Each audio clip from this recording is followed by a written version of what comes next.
Nous allons continuer l'étude dans le livre de Shmuel, Shmuel Aleph, et nous sommes au chapitre 11, Perek Yud Aleph.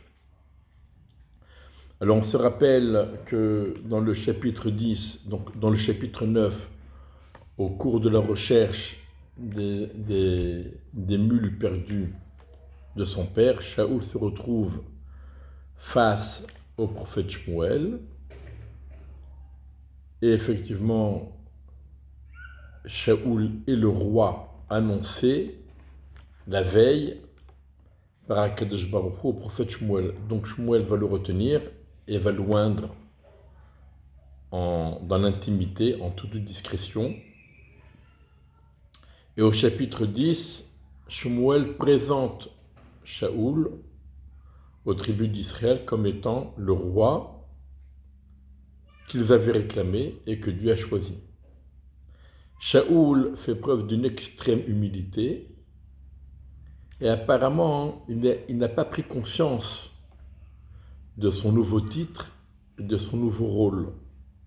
Si bien qu'au moment de l'intronisation, il est parti se cacher dans les écuries et après l'intronisation, il rentre chez lui et il reprend le cours normal de la vie. À tel point qu'une partie des béné Israël le méprise et disent au Vnei Belial, et des voyous ont dit celui-là va nous sauver. Ils l'ont méprisé, ils ne l'ont pas apporté de présent, et lui, Vayi Kemaharish, et lui, il s'est tu. Il n'a pas réagi. Donc Shaoul est à la fois d'une grande humilité, mais peut-être aussi, il n'a pas pris conscience qu'il est devenu roi. Malgré tous les efforts que Shmuel a fait pour le lui faire prendre conscience. Et peut-être que dans ce sens, cela a rassuré Shmuel en se disant, ce roi, c'est un tzaddik, et il est très humble, il n'y a aucun risque qu'il détourne le peuple d'Akadosh Baruch Hu. Et nous commençons le chapitre 11. Nahash Amoni, Nahash était le roi de Hamon, il est monté et il a campé, c'est-à-dire il a fait le siège de Yavesh Gilad. Alors tous les habitants de Yavesh Gilad ont dit à Nahash, établis avec nous une alliance et nous te servirons. On est prêt à être tes vassaux, on est prêt à te servir. Nahash Amoni leur a dit, par cela je contracterai avec vous une alliance en vous crevant l'œil droit. Et j'en ferai la honte de tout Israël. L'œil droit. Alors dans les écrits de Qumran, qui sont rapportés par le Rav Benjamin là-haut, donc il est rapporté que c'était l'habitude chez ce Nahash, roi de Hamon, de crever les yeux, l'œil droit des Juifs quand il s'attaquait à une ville et qu'il la conquérait. Alors, certains commentateurs expliquent que Ain Yamin, ce n'est pas l'œil droit, mais c'est la Torah qui est l'œil des béné Israël. Il voulait qu'on lui livre le Sefer Torah pour le brûler. Et pourquoi il voulait faire cela? Tout simplement parce que dans la Torah, c'est marqué Lo yavo Amoni ou Moavi bikal Hashem, que les gens, les descendants de Ammon et de Moab, ne peuvent pas intégrer le peuple de Dieu. Donc ça a vexé Nahash dans son amour-propre. Et donc il voulait brûler, il voulait qu'on lui donne un Sefer Torah pour le brûler. En tout cas, ce que Nahash veut faire, c'est porter atteinte à la dignité des béné Israël, de tous les béné Israël. Et donc, les gens de Yavesh Gilad, les sages de Yavesh Gilad lui ont dit, donne-nous 7 jours et nous allons envoyer des messagers dans tout le territoire d'Israël. Et si personne vient nous secourir, nous sortirons vers toi et tu feras ce que bon tu sembles, ce que tu veux. Pourquoi? puisqu'il s'agit là de porter une atteinte à la dignité de tout Israël, donc c'est une affaire qui ne nous concerne pas que nous, même si c'est les gens de Yavesh Gilad qui vont être les premiers concernés, mais ça concerne en fait tous les bénis Israël, donc c'est une affaire qui doit être traitée par tous les bénis Israël. Et normalement, en toute bonne logique, Nachash n'aurait pas dû accepter un tel deal, puisqu'il prend des risques. Mais finalement, il accepte, il est tellement sûr de sa puissance qu'il est gentleman. Allez, je vous laisse 7 jours pour essayer de vous défendre. Les messagers arrivèrent à Givat Shaoul. Ils exposèrent les faits aux yeux, aux oreilles du peuple, et tout le peuple leva sa voix et pleura. Donc les bénis Israël sont terriblement effrayés par cette nouvelle, parce qu'il les attend, et ils pleurent. Et voici que Shaoul vient derrière le troupeau de bétail, des champs, et Shaoul dit au peuple qui pleurait, donc pourquoi le peuple pleure, et ils lui racontèrent des propos de Yavesh Gilad. Donc, de nouveau, comme on l'a vu à la fin du chapitre précédent, Shaoul n'est pas conscient qu'il est le roi, et après la fête de l'intronisation, tout simplement, il est retourné chez lui, il a repris le cours normal de sa vie. Il s'occupe des troupeaux. Et là, il est de retour du champ avec son troupeau, il s'intéresse à ce qui se passe, il prend des nouvelles. Et là, il a été transcendé par un esprit de Dieu quand il a entendu ces nouvelles et il s'est mis en colère. Donc tout à coup, il est transformé. C'était un simple homme, un berger, et là tout à coup, il se sent pris par un esprit de Dieu. Il est transcendé, il se met en colère. Qu'est-ce qui se passe? Comment on ose menacer les bénis Israël?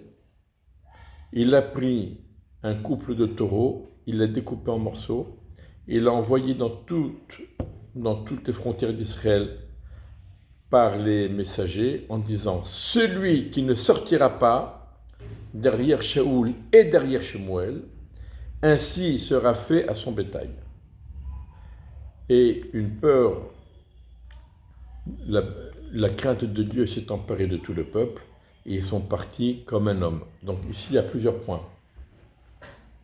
D'abord, cette transformation de Shaoul. Tout à coup, il est le roi. Il prend la situation en main, il envoie des messages, il exige que tout le monde participe à cette bataille pour venger l'honneur d'Israël. Deuxièmement, tout le monde est venu Keish Echad. Donc il y a ici la notion d'unité, d'union entre tous les bénis Israël qui viennent à la rescousse des habitants de Yavesh Gilad. Mais la méthode, il a pris un couple de taureaux, il les a découpés en morceaux et il en a envoyé un morceau dans chaque tribu. Et ça nous rappelle bien sûr le tragique épisode sur lequel se termine le livre de Shoftim, de Pilegesh Bagiva. Là-bas aussi, le mari avait pris le corps de sa femme et l'avait découpé en morceaux et il l'avait envoyé un morceau dans chaque tribu. Mais on se rappelle également que Yavesh Gilad était la seule ville qui n'avait pas participé à la guerre contre Binyamin. Or, il avait été dit que celui qui ne participe pas à cette guerre contre Binyamin pour les punir de ce qu'ils avaient fait, eh bien, il serait lui-même puni. Donc on se rappelle que les bénis Israël ont déclaré la guerre à Yavesh Gilad, ils ont massacré tous les habitants, sauf les jeunes filles vierges. Et justement, prenant conscience que la tribu de Binyamin allait disparaître, puisqu'il n'y avait plus personne qui voulait se marier avec eux, et eux-mêmes avaient été complètement massacrés.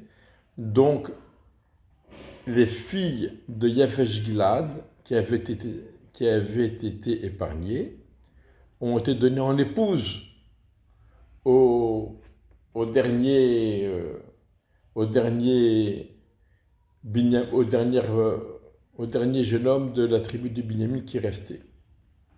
Et donc c'est grâce aux filles de Yavesh Gilad que la tribu de Binyamin a pu renaître et se repeupler.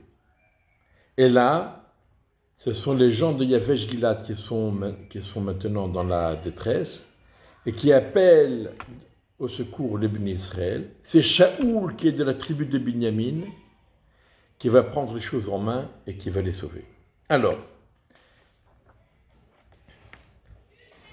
et Shaoul a recensé le peuple Bebazek. Soit Bazek c'est le nom d'un endroit, soit c'est un morceau d'argile, soit c'est une pierre, un caillou, tout simplement parce qu'on n'a pas le droit de compter les Béné Israël directement, un par un. Il faut les compter par l'intermédiaire soit du demi-cycle, du Machatzit Shekel, soit d'un morceau d'argile ou d'un caillou.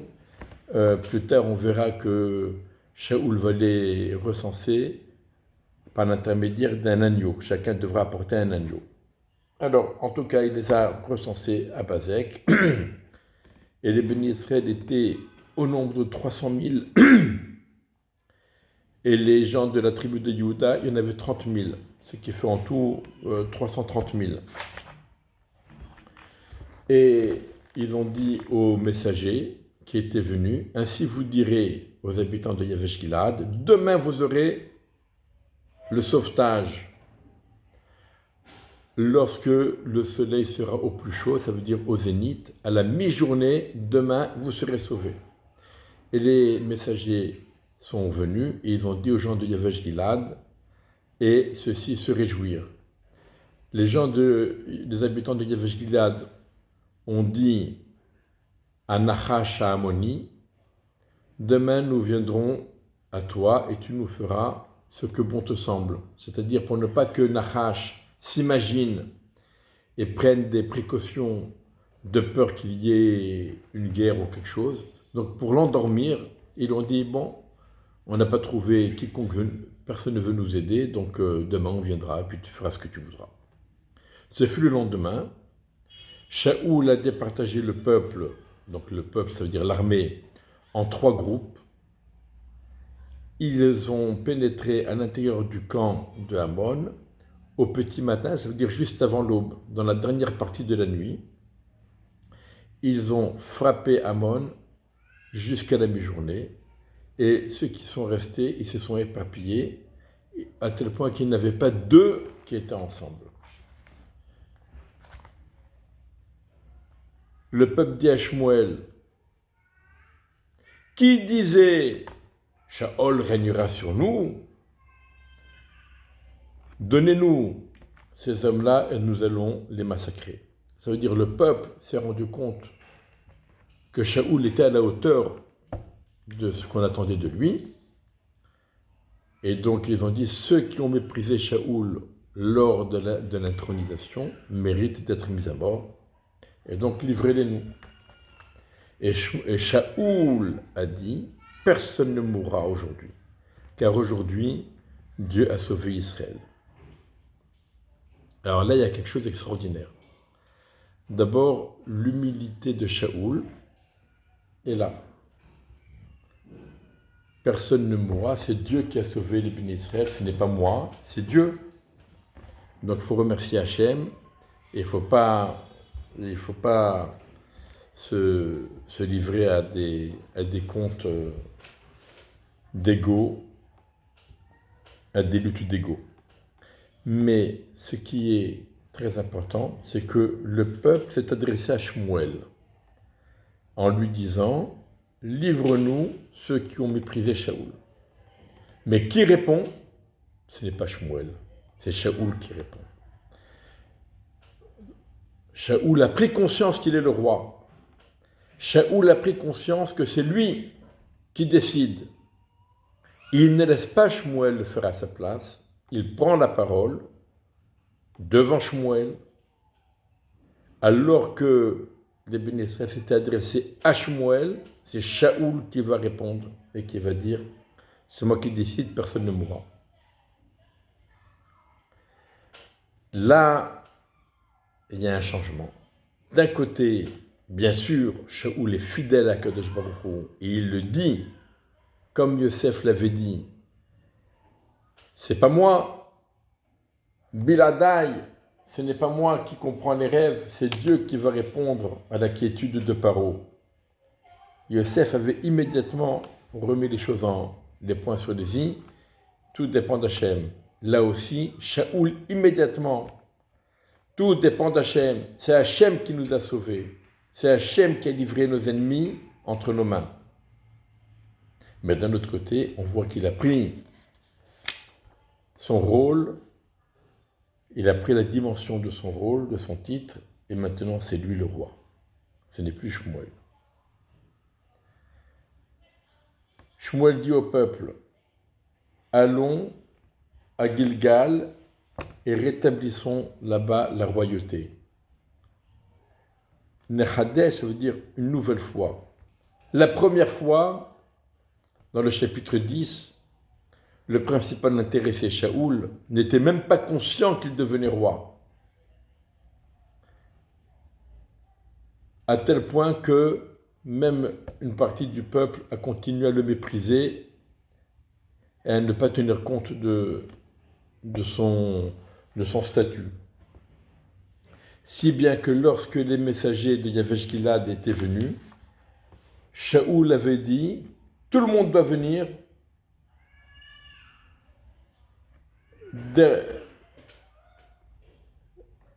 Il avait dit « Celui qui ne sortira pas derrière Shaoul et derrière Shmuel », c'est-à-dire derrière Shaoul et derrière Shmuel. Derrière Shaoul, puisqu'il paraît que j'étais le roi, et ceux qui ne m'ont pas accepté en tant que roi, eh bien, ils doivent venir derrière Shmuel. Et là encore, on voit que Shaoul s'est positionné devant Shmuel. Mais encore, il prenait en considération ceux qui ne l'avaient pas accepté en tant que roi. Celui qui vient derrière moi, il vient derrière moi, sinon vous devez venir derrière Shmuel. Mais maintenant, Shmuel est mis, entre guillemets, est mis de côté. C'est Shaoul qui prend la première place et c'est lui qui décide. Donc, étant donné que Shaoul a pris conscience qu'il est le roi et que maintenant tout le peuple accepte Shaoul comme roi, donc là, Shmuel dit, c'est l'occasion de rétablir la royauté et de faire une nouvelle intronisation de Shaoul. Et tout le peuple alla à Gilgal, ils intronisèrent là-bas Shaoul devant Dieu à Gilgal, ils apportèrent des sacrifices de Shlamim devant Hachem, et là, le Pérec se termine. Shaoul se réjouit avec tous les bénis Israël à l'extrême. Par contre, Shmuel n'est pas mentionné. C'est la fête pour tout le monde, sauf pour Shmuel, qui, à partir de maintenant, va être relégué, entre guillemets toujours, relégué au deuxième rang. Il reste néanmoins le prophète et le guide spirituel du peuple d'Israël, même si Shaoul, le roi, a pris la première position.